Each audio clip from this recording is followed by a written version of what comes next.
자, 오늘은 추수감사주일입니다. 한 해 동안 우리 각자에게 또 우리 청년 공동체에 주셨던 하나님의 은혜를 기억하고 감사하며 예배하는 그런 시간이 되기를 소원합니다. 어떤 은혜를 주셨을까 좀 곰곰이 생각을 해봤습니다. 한 해 동안 2012년 한 해 동안 우리 청년 공동체에 주셨던 하나님의 은혜가 뭘까 이렇게 생각해 보니까 우리 예배팀은 찬양하는 영성이 더 깊어졌던 것 같아요. 하나님이 부어주셨던 놀라운 은혜가 그 찬양을 통해서 더 영성이 있게, 영성이 깊어지게 그렇게 찬양하게 하셨던 것 같습니다. 네. 정말, 매주 찬양 못할 거라고 생각했었는데, 우리 테일라 찬양대, 하나님께서 이렇게 귀하고 아름다운 찬양대를 우리 예배 가운데 허락하셨다는 것에 대해서 너무너무 감사했습니다. 아멘. 네. 예배하는 모든 청년들에게 하나님께서 마음을 이렇게 예배에 더 집중하고 또 하나님께 더 가까이 나아가고자 하는 그런 마음을 주셔서 우리 청년 공동체 안에서 드려지는 예배가 더욱더 하나님께 영광을 올려드리고 또 삶 속에서 말씀대로 살아가고자 하는 실천하고자 하는 그런 노력들이 점점 더 깊어져 간다는 것을 여러분들의 소식을 듣고 보면서 확인하면서 굉장히 마음에 기뻤습니다. 그리고 하나님께서 얼마나 이 모습을 보시면서 기뻐하실까 그런 마음이 들면서 마음이 굉장히 막 감사로 벅차오르는 그런 시간이었습니다. 설교를 준비하면서 이런 생각을 막 하다 보니까 와 정말 어느 것 하나도 감사하지 않을 수 없는 거예요. 그래서 오늘 제가 설교를 준비하면서 마음속에 벅차올랐던 그 감사가 오늘 예배 가운데 여러분들에게도 함께 같이 나누어지는 그런 기쁨의 감사의 제목들이 되었으면 좋겠다라는 그런 바람이 제 마음속에 들었습니다.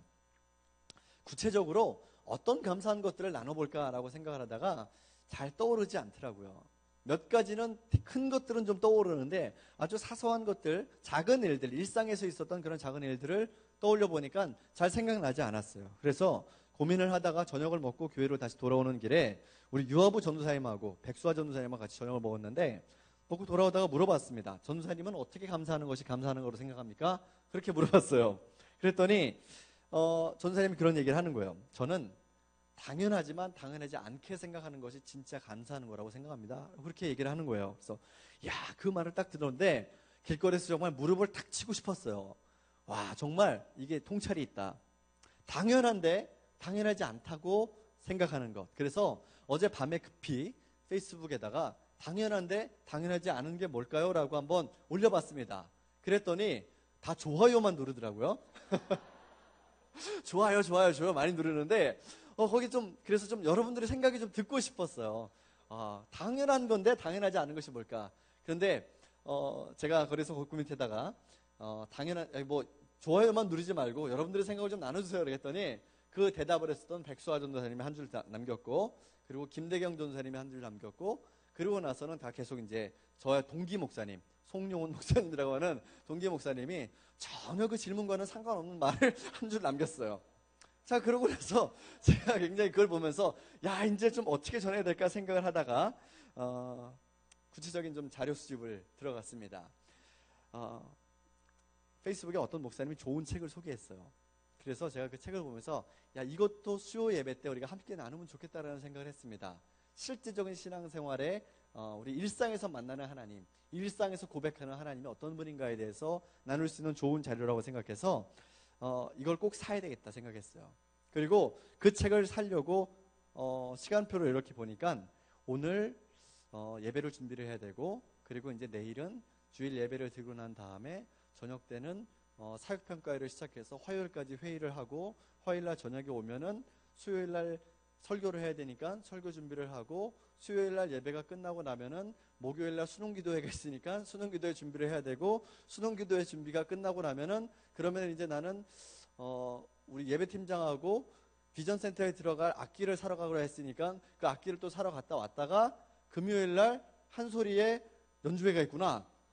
책 살 시간이 없는 거예요. 책 사러 갈 시간이. 그래서 이거 지나가면은 그냥 놓쳐버리겠다.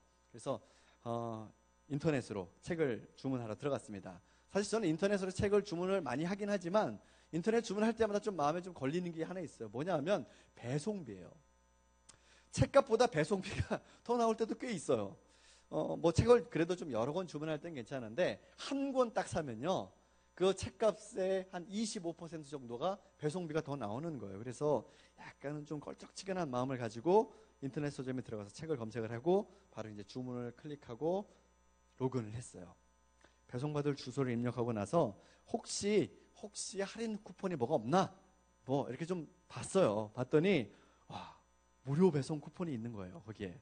그래서 야, 이거 진짜 감사하다. 무료 배송 쿠폰 좋아. 클릭. 적립했어요. 그러고 나서 결제를 하려고 딱 보니까 그동안 샀던 책을 사면서 쌓아놨던 포인트가 책값보다 더 많이 쌓여 있는 거예요. 그래서 포인트로 결제. 이렇게 해가지고 정말 한 푼도 안 들이고 책을 구입을 했어요. 야, 진짜 감사하다. 감사에 대한 설교를 준비하고 있는데 감사할 제목을 하나씩 발견하게 하시는 하나님께 막 또 감사하더라고요. 그냥 생각해 보면은 여러분 책 살 때 돈 내고 책 사는 게 당연한 일이죠. 그렇죠? 네, 그런데 돈을 하나도 안 들이고 책을 교회까지 배송해 준대요. 감사할 일이 아닐 수가 없었습니다.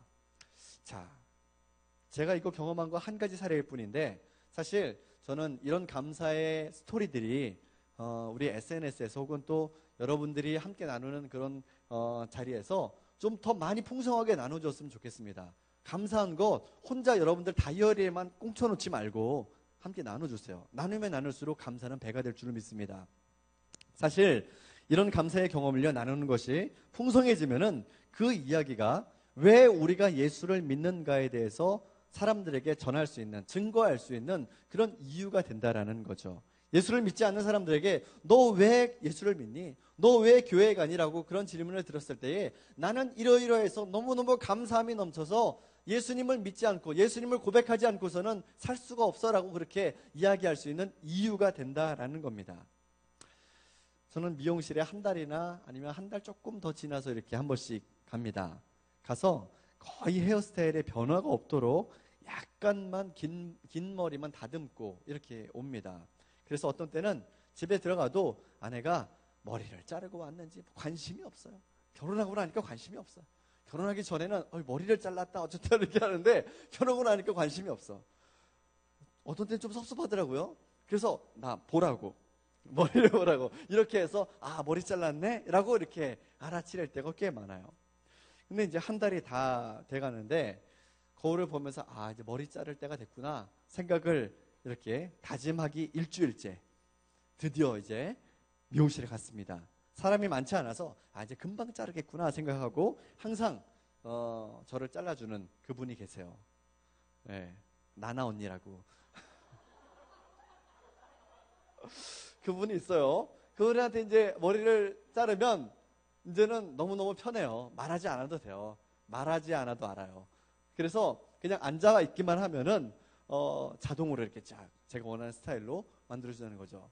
자, 그런데 어제 딱 갔는데 그 나나 언니가 다른 분의 머리를 자르고 있는 거예요. 그리고 저는 잠깐 시간을 내서 간 거라서 시간이 그렇게 기다릴 만한 시간이 없었어요. 그런데 들어가자마자 마치 기다렸다는 듯이 다른 분이 딱 오시더니 이쪽으로 앉으시라고. 딱 앉았더니 서랍에서 가위를 주섬주섬 꺼내더니 머리를 자르려고 하시는 거예요. 어떻게 자르드릴까요? 그랬더니 제가 뭐라고 얘기할게요? 다듬어 주세요. 항상 제가 가서 하는 얘기 다듬어 주세요. 그랬단 말이에요. 그러고 나서 이제 두렵고 떨리는 마음으로 의자에 앉아서 머리를 자르기 시작했습니다. 조금 앉아 있었는데 참을 수 없는 잠이 몰려오기 시작했습니다. 그리고서 미용실 의자에 앉아서 깜빡 잠이 들었습니다. 깜빡 잠이 들었는데 어깨를 툭툭 치면서 손님 다 됐습니다. 샴푸하시죠. 그래서 눈을 딱 떴는데 스타일이 예전 거와 달라요. 샴푸를 하면 괜찮아지겠지 생각하고 머리를 감았습니다. 머리를 감고 다시 미용실 의자에 앉아서 머리를 다듬는데 너무 짧게 자른 거예요. 여러분 제 오늘 머리 스타일 어때요? 좋아요? 감사해요. 그런데 예전에 자르던 스타일과는 좀 달라졌지만 거울을 보니까 좀 괜찮은 거예요. 그래도 여러분 패션의 완성은 뭔지 아십니까? 얼굴. 감사하는 마음이 막 몰려오더라고요. 머리를 잘랐는데 교회에 와서 우리 물된 동생 카페에 왔어요. 카페에 와서 우리 전도사님들이 보여줬어요. 야, 전도사님들 어때요? 어떻습니까? 내 머리가 좀 다른 스타일로 잘랐는데. 그랬더니 우리 전도사님들이 사실은 굉장히 쿨하거든요. 아니면 아니라고 얘기해요. 진짜. 오늘 정회원 8년차 목사인데 아직 진급에 들어가지도 못한 전도사님들이 아니면 아니라고 얘기해요. 굉장히 쿨해요. 그래서 물었어요. 어때? 그랬더니 목사님 진짜 괜찮아요. 그러는 거예요. 그래서 야, 그런데 또 한 전도사님이 뭐라고 얘기하냐면 목사님 재현이랑 똑같아졌어요. 여러분 뭐 재현이는 알다시피 제 아들입니다. 제가 근데 그 말을 듣는 것이 싫지 않아요. 재현이 아들과 똑같다라고 하는 그 말을 듣는 게 기뻐요. 아버지와 아들이 닮았다라는 얘기 듣는 게요. 마음이 좋아지더라고요. 제가 원했던 스타일은 아니었지만 또 의도하지 않았던 그런 기쁨을 하나님께서 주셨고 또 만나는 사람들에게 아들과 같다라고 하는 그 말을 들으면서 다시 한번 마음에 기쁨을 주셨던 그 하나님께 감사했어요. 이런 감사의 제목을 오늘 좀 하나씩 좀 다 나눠보려고 했는데 이거 하다 보면은 오늘 설교가 너무 길어질 것 같아요. 그래서 이 감사의 이야기를 제가 온라인을 통해서도 조금씩 나눌 거고 또 제 이야기만 나누지 말고 여러분의 이야기도 좀 나눠주세요. 할 거죠? 할 거죠? 네, 나눠주세요. 나눌수록 더 풍성해질 줄로 믿습니다. 지난주 수요일에 제가 방송을 탔습니다. 이건 뭐 자주 있는 일이라서 여러분들 뭐 그냥 그렇구나 목사님이 또 방송에 나오셨구나 뭐 이런 거죠. 예, 지난주 수요일에 CBS 라디오에 출연을 해서 녹음을 하고 왔어요. 오늘 저녁 5시 5분 FM 라디오 98.1MHz CBS 광장이라는 프로그램에 나올 거예요. 혹시 궁금한 사람들은 한번 들어보세요. 들어보겠어요 여러분들이 하여튼 내용은 SNS와 선교 이런 내용이었었어요. 거기서 그 PD가 그러더라고요. 페이스북이나 트위터 이런 SNS에도 하나님의 임재가 가능하냐 이렇게 묻길래 당연하다 된다. 하나님이 어디든 계시지 못하겠느냐 그런 얘기를 했었어요. 우리가 이렇게 페이스북이나 트위터나 제자를 하면서 우리가 누렸던 하나님께 받았던 은혜의 이야기들 감사의 이야기들 함께 나누면요 그 자리가 바로 여러분들을 통해서 하나님의 임재가 있는 그런 자리가 될 줄로 믿어요. 아멘? 네. 사실 우리가 하루 24시간 살면서 우리는 감사보다 불평을 더 많이 하지 않습니까? 저 역시도 좀 불평이 많은 사람인 것 같아요. 아침에 일어나면서 왜 이렇게 피곤하지? 불평하고 아침 먹고 나서 아침 너무 많이 먹어서 속이 불평하고 출근해서 정신없이 일을 하다가 왜 이렇게 일이 많은 거야? 불평하고 커피 한 잔 마시려고 딱 봤는데 물이 없네 포트에. 물은 누가 다 먹고 갖다 떠놓지도 않은 거야.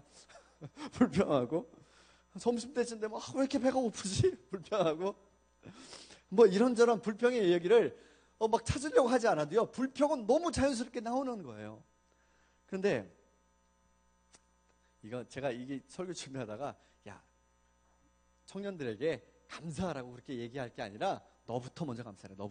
너부터 불평은 좀 그만하고 하나님께 감사하는 삶으로 좀 돌이켜라. 그런 마음이 제 마음이 들었어요. 여러분 왜 우리가 감사하지 못하고 불평할까요? 왜 불평할까? 우리는요 슈퍼마켓에 가서 돈을 내고 물건을 사요. 그렇죠? 슈퍼마켓에 가서 돈을 내지 않고 물건을 가져오는 사람을 뭐라고 그러죠? 강도요 도둑이라고 그러죠. 네, 그렇단 말이에요. 돈을 내고 물건을 가져오는 것을 당연하게 생각해요. 그래서 돈 내고 물건 가져올 때 그 파는 주인에게 이렇게 좋은 물건을 갖다 주셔서 감사합니다. 이렇게 인사합니까? 안 하죠. 당연하게 가져오죠. 당연하게. 왜? 내가 돈을 냈으니까. 그렇단 말이에요. 자, 그런데요. 이게 당연하지 않은 상황이 올 수도 있다는 거죠. 어떤 때 그럴 수 있을까? 제가 군복무하던 중에 한 번은 여름에 비가 너무너무 많이 왔어요. 태풍이 너무너무 심하게 한번 왔었어요. 그래서 한 공병 부대가 파견을 나와 있어. 한 중대가 파견 나와 있었는데 산을 깎아낸 그 절개지 밑에다가 막사를 짓고 거기서 이제 근무를 하고 있었어요. 그런데 비가 너무 많이 오니까 산사태가 나가지고 그 막사가 그 산사태 때문에 완전 묻혀서 많은 병사들이 죽었어요. 그런데 그 당시에 비가 너무 많이 오고 보급로도 끊어지고 이렇게 해가지고 부대에 한 보름 동안 식량 보급이 끊겼어요. 그래서 이제 통신이 오기를 각 부대들은 예하 부대들은 알아서 보름 동안 보급로가 다시 뚫릴 때까지 알아서 해결해라. 이런 이제 통신이 왔어요. 그래서 부대들마다 이제 난리가 난 겁니다. 밥을 먹으러 식당에 갔는데 정말 밥만 나오는 거예요. 밥과 약간 짠 국. 아무것도 없어요. 건더기는 아무것도 없어요. 그렇게만 나오고 고추장이 한 숟가락 이렇게 딱. 그래서 이제 그게 그동안 비축하고 있었던 보급품을 가지고서 병사들 먹이는 거예요. 뭐 치사장 가서 치사장 후임병들에게 그랬어요. 야, 반찬이 이게 뭐냐고. 아무리 먹을 게 없어도 부대에 먹을 게 진짜 이렇게 없냐고. PX에도 가도 먹을 게 없어요. 뭐 나가도 먹을 게 돈이 있어도 살 수가 없는 거예요. 우리 행정보급관님이 그 주변에 있는 시장에 나갔어요. 시장에 나가서 뭐라도 좀 사오려고 나갔는데 시장에도 살 게 야채도 없고 고기도 없고 아무것도 없는 거예요. 돈이 있어도 살 수 없는 그런 상황이 있었더라는 거죠. 돈이 있어서 내가 뭔가를 살 수 있는 상황이 된다라는 거, 그게 그때 이게 정말 감사한 거구나라는 것을 그때 깨달았어요. 우리는 어떤 일이나 물건에 대해서 내가 값을 치렀기 때문에 그것에 대해서 감사하려고 하지 않아요. 건강한 것은 내가 건강 관리를 위해서 운동도 열심히 하고 몸에 좋은 것도 잘 챙겨 먹었으니까 그러니까 내가 건강해졌지. 경제적으로 궁핍하지 않은 것은 내가 열심히 일했기 때문에 그래서 내가 이렇게 경제적으로 넉넉하게 살 수 있는 거지. 좋은 직장에 취직하고 좋은 학교에서 공부할 수 있는 것도 내가 열심히 공부하고 열심히 노력했기 때문에 그러는 거지. 부모님들이 자녀를 잘 양육하고 보호하는 것, 부모니까 자녀를 양육하는 것 당연한 거 아니야? 그렇게 생각한다는 거예요. 모든 것을 보는 눈의 시선이 나를 향해 있을 때 우리는 감사하지 않습니다. 게다가 모든 일을 보는 관점이 나를 통해서 흘러가기 때문에 세상의 모든 일들과 또 생각과 시간의 주인이 바로 나라고 생각하고 있는 거예요. 그런데 모든 것이 문제없이 착착 톱니바퀴가 물려서 돌아갈 때에는 별 문제가 없을 텐데, 그런데 사람 사는 것이 그렇지 않잖아요. 건강하려고 열심히 운동했는데 그런데 몸이 아파서 병원에 가봤더니 고칠 수 없는 병이라고 그래요. 여러분, 이런 경우 많이 있습니다. 건강해지려고 건강검진 풀 코스로 받았어요. 1,000만 원짜리 건강검진 받았는데, 여러분 이런 거는 꼭 알아두셔야 돼요. 건강검진 받을 때 여러분들이 CT를 찍거나 MRI를 찍을 때 받는 방사선 피폭량이 그냥 일상적으로 평소에 일상적으로 1년을 살 때 우리가 태양으로 받는 그런 자연적인 방사선의 몇 배인 줄 아세요? 500배. 이걸 한 방에 쏜다는 거죠. 그러니까 심지어는 건강검진 받다가 그 검사 받다가 암이 생기는 사람들도 봤어요. 왜? 건강하려고 했던 건데 건강하지 못하게 됐어요. 풍요한 삶을 누리기 위해서 열심히 일해왔는데 아직도 갈 길이 멀었는데 한참 지금 많이 돈을 써야 되는 그런 상황인데 회사에서는 명예퇴직하라고 그래요. 좋은 학교에 와서 들어와서 좋았는데 거기 들어와 보니까 날 때부터 천재인 애들이 있어. 얘네들은 공부를 안 하는 것 같은데 맨날 A뿔이야. 박사님들하고 늘 교수님들하고 얘기하는 대화의 수준이 달라. 나는 죽으라고 공부해서 여기 들어왔는데 들어와서 공부 열심히 아무리 내가 열심히 해도 난 이제 내신이 나빠져서 대학 들어와서도 내신이 나빠져서 취직도 못하게 생겼어요. 이런 경우도 있다라는 거예요. 부모가 되어서 자녀를 돌보는 것이 당연하다고 생각했는데 내가 부모가 돼 보니까 자녀를 돌보는 게 이게 죽을 만큼 힘든 일이야. 얼마나 힘든 일인지 몰라. 당연하다고 생각해 왔는데 부모님들이 해오셨던 그 사랑의 흐름들이 그게 당연한 일이 아니었더라는 거죠. 이런 것을 보면은 그동안 우리가 당연하다고 생각해 왔던 것이 더 이상 당연한 것으로 느껴지지 않게 되는 거예요. 당연하다고 생각했던 그 모든 것들이 우리의 교만에서부터 오기 시작했다는 것을 깨닫게 된다는 것이죠. 이 모든 것이 하나님께서 우리에게 선물로 주지 않으셨다면 얻을 수 없는 것이었음을 고백할 수밖에 없다는 말입니다. 당연한 것을 당연하지 않다라고 생각하고 그렇게 깨닫는 순간에 우리는 그곳에 내가 모든 것이 당연하다고 생각할 정도로 나를 세심하게 돌보고 계셨던 하나님이 계셨다라는 것을 발견하게 돼요.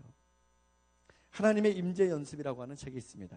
그 책에는 로렌스 형제로 불리는 니콜라 에르망이라고 하는 수사가 수도원에 들어가서 그곳에서 생활하면서 경험했었던 하나님의 임재에 대해서 기록했던 그런 글입니다. 수도원에서 이 로렌스 형제는 주방에서 요리하는 일과 또 수사들의 떨어진 샌드를 수선하는 그 일을 맡았습니다. 보통 좀 낮은 일들, 허드렛 일들 이렇게 조금 시작하다가 점점 시간이 지나고 내가 수사로 복무했던 기간들이 길어질수록 좀 더 중요한 일들, 조금 더 의미 있는 일들을 하게 될 거라는 기대를 할 겁니다. 그런데 이 로렌스 형제는 죽을 때까지 계속 그 수도원에서 요리하는 일과 샌드를 수선하는 그 일만 한 거예요. 아마 이런 생각이 들었을 수도 있을 겁니다. 와, 나는 언제까지 이걸 하고 있어야 될까? 언제까지 내가 주방에서 이 후라이팬 닦고 설거지하고 이거 해야 되지? 내가 언제까지 우리 동료들의 신발원이나 꾸며주고 있어야 되지? 난 조금 더 중요한 일들을 할 수 있는데, 내가 조금 더 높은 일들, 더 중요한 일들을 내가 감당할 수 있을 텐데 나는 왜 이렇게 하고 있나? 불평할 수 있단 말이에요. 그런데 이 로렌스 형제가 평생을 주방에서 음식을 조리하고 설거지를 하면서도 불평하지 않고 그곳에 계시는, 그곳에 임재하시는 하나님을 경험하면서, 하나님은 내가 무엇을 하든지, 내가 어디에 있든지, 내가 하는 일이 천하든 귀하든 사람들에게 칭송을 받든 비난을 받든 상관없이 하나님께서 계시는 그 자리에서 내가 만족함과 기쁨과 감사를 누릴 수 있었다라고 그렇게 고백하는 거예요. 하루는 어떤 사람이 이 로렌스 형제에게 물었습니다. 형제님, 어떻게 하나님을 사랑해야 됩니까? 왜냐하면 그 수도원에 있는 사람들 중에서 그 로렌스 형제가 하나님을 가장 사랑하는 사람처럼 보였거든요. 그 칭송이 잦아 있었어요. 그래서 이 형제님이 찾아와서 어떻게 하면 우리가 하나님을 더 사랑할 수 있습니까? 라고 물었습니다. 그랬더니 로렌스 형제가 이렇게 대답했습니다. 하나님을 사랑하는 방법 어렵지 않아요. 어떻게 하면 하나님을 사랑합니까? 단순합니다. 범사에 하나님을 사랑하는 마음으로 행하고 자신이 현재 처한 위치에서 모든 수고를 다함으로 하나님께 자신의 사랑을 모두 내어드리고 늘 자신의 심령이 하나님과 사귐을 지속하게 함으로써 이미 주어진 하나님의 임재를 계속 지켜나가는 겁니다. 수줍은 고백이지만 저는 후라이팬에 작은 계란 하나도 하나님을 생각하면서 지지고 뒤집었습니다. 이렇게 얘기를 하는 거예요. 어렵지 않다라고 얘기했는데 사실 들어보면 쉽지도 않습니다. 어쩌면 왜 내 직임과 내 자리가 더 나아지지 않느냐고 불평을 할 만도 한데 그 자리가 어디든지 간에 불평하지 않고 하나님의 임재를 경험하면서 평생을 겸손하게 주님과 함께 살았어요. 그런 로렌스 형제에게 하나님께서는 말할 수 없는 기쁨과 평안을 주시고 날마다 넘쳐나는 감사로 그의 삶이 풍성해지는 것을 경험하게 하셨습니다. 하나님의 임재 속에서 그동안 우리가 열심히 하나님께 구했던 것들을 잠깐 내려놓고 이제는 주님께서 우리에게 원하시는 것이 무엇인가에 대해서 듣는 시간을 가졌으면 좋겠습니다. 하나님께서 오늘 우리에게 원하시는 것은 무엇일까?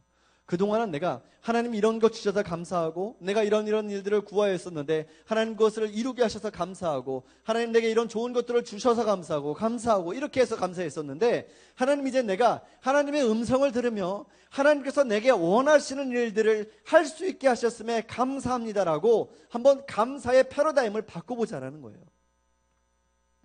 오늘 우리가 함께 읽은 미가서 6장 6절에서 7절 말씀 함께 좀 같이 읽어보겠습니다. 시작. 내가 무엇을 가지고 여호와 앞에 나아가며 높으신 하나님께 경배할까? 내가 번제물로 1년 된 송아지를 가지고 그 앞에 나아갈까? 여호와께 천천의 순양이나 만만의 강물 같은 기름을 기뻐하실까? 내 허물을 위하여 내 맏아들을 내 영혼의 죄로 말미암아 내 몸에 열매를 드릴까? 미가 선지자가요, 하나님을 향해서, 하나님을 떠난 이스라엘 백성들을 향해서 선포했었어요. 너희가 아무리 귀하고 좋은 것으로 하나님께 드린다고 한들 하나님께서 그것 때문에 기뻐하시겠느냐? 너희가 1년 된 송아지 잘 키워서 흠집 하나 없이 살이 통통하게 오른 그 송아지를 하나님께 드린들 하나님께서 그 송아지 때문에 기뻐하시겠느냐?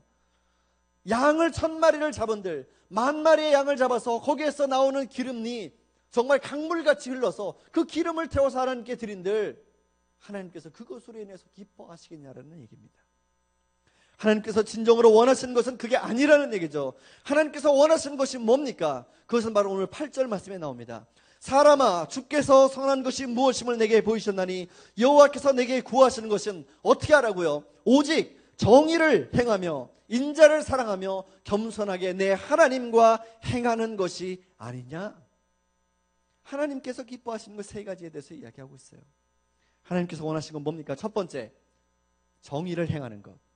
두 번째, 인자를 사랑하는 것. 세 번째, 겸손하게 하나님과 행하는 것. 이 세 가지를 하나님께서 오늘 이스라엘 백성들에게 말씀을 통하여서 요구하고 계신다는 겁니다. 이 세 가지가 바로 하나님께서 원하시는 거예요. 이것은 가만히 보면은 우리가 평소에 당연하다고 생각하지만 당연하게 행동하지 않는 것들입니다. 마이클 샌델이 우리나라에 와서 정의란 무엇인가라는 강연을 열풍을 일으켰어요. 수많은 사람들이 마이클 샌델의 그 책을 사면서 과연 정의가 있는가? 왜 이런 열풍이 일어났습니까? 여러분 생각해 보세요. 여러분, 우리 안에 정의가 있습니까? 우리가 살아가고 있는 이 세계 속에 정의가 있습니까? 정의가 없다고 생각하니까 정의는 무엇인가라고 하는 화두만 던져도 사람들이 귀가 쫑긋한 겁니다. 정의롭지 못한 세상 속에 살고 있기 때문에. 누가 세상을 정의롭지 못하게 만들었습니까? 누가 세상을 불의한 세상으로 만들었습니까? 그건 바로 하나님이십니까? 아니요, 그렇지 않습니다. 하나님이 세상을 아름답게 창조하셨습니다. 하지만 그 세상을 훼손하고 그 정의의 가치들을 더럽혔던 것은 바로 우리라는 겁니다. 서로 사랑하면서 사는 세상이 좋은 세상이라는 건 누구나 다 압니다. 하지만 아는 것과 실제로 행하는 것은 별개의 문제이지 않습니까? 내가 감정적으로 내 마음에 드는 사람들을 사랑하는 것, 그것은 쉬운 일입니다. 하지만 내가 원수를 사랑하는 건 둘째치고라도 내가 그동안 무관심했던 사람들에게 관심을 갖는 것, 그런 것 한번 해봤습니까?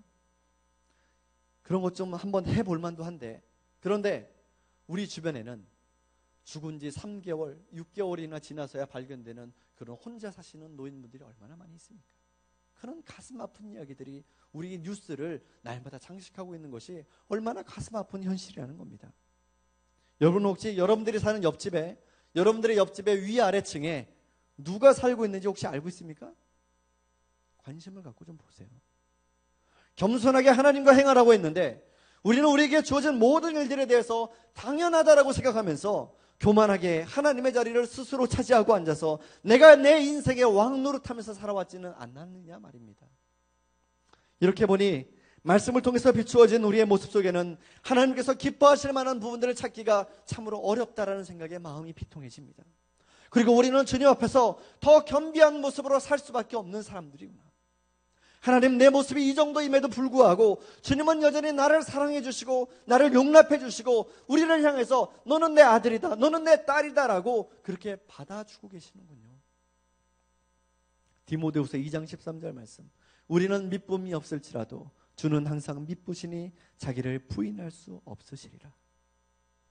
변함이 없으신 하나님께서 흔들림 없이 우리를 품에 안고서 지키시고 보호하셨기 때문에 우리가 그래서 살 수 있었다는 것을 깨닫고 감사하시길 바랍니다.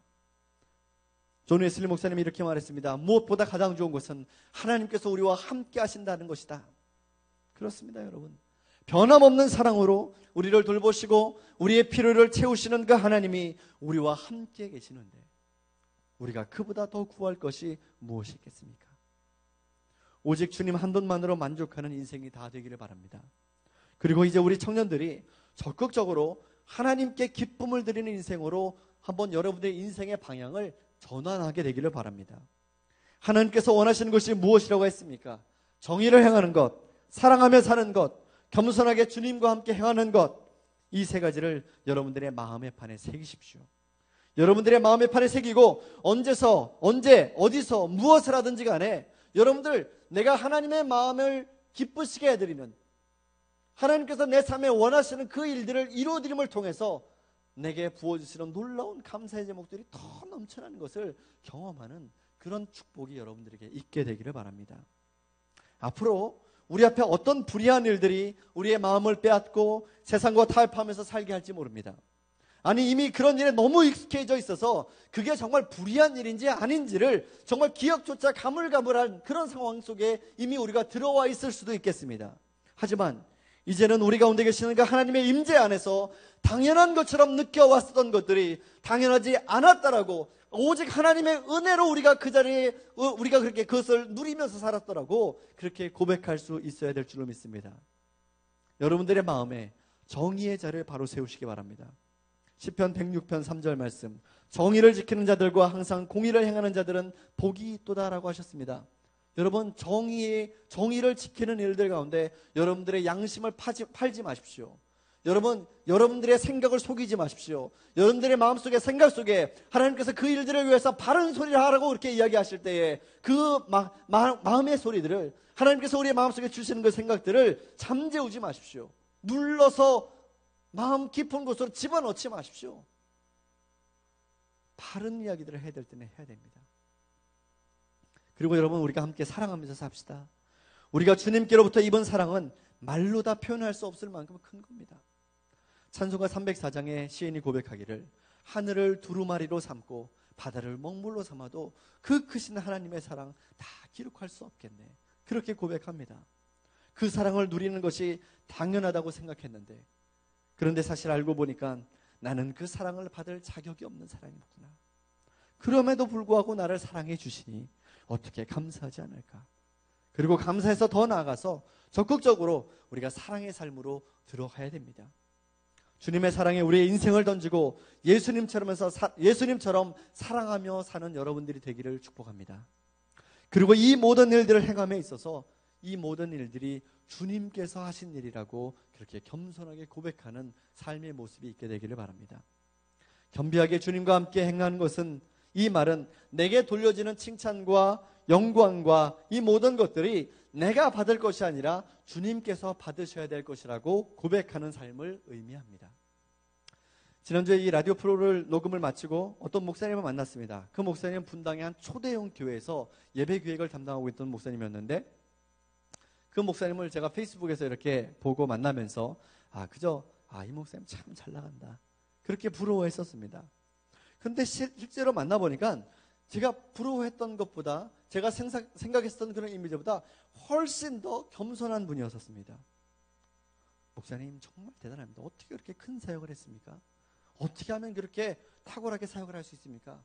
제가 그렇게 이야기했습니다. 그랬더니 그 목사님이 몸둘 바를 모르면서 얼굴이 새빨개지면서, 아닙니다 목사님, 아닙니다 목사님, 저는 아무것도 아닙니다. 그 모든 일을 다 하나님이 하셨습니다라고 정말 진심으로 말하는 게 느껴졌었어요.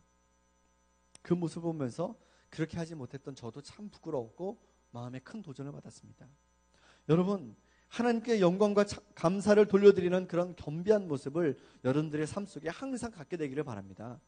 시편 25편 9절 말씀에 이렇게 말씀했습니다. 함께 읽읍시다. 시작.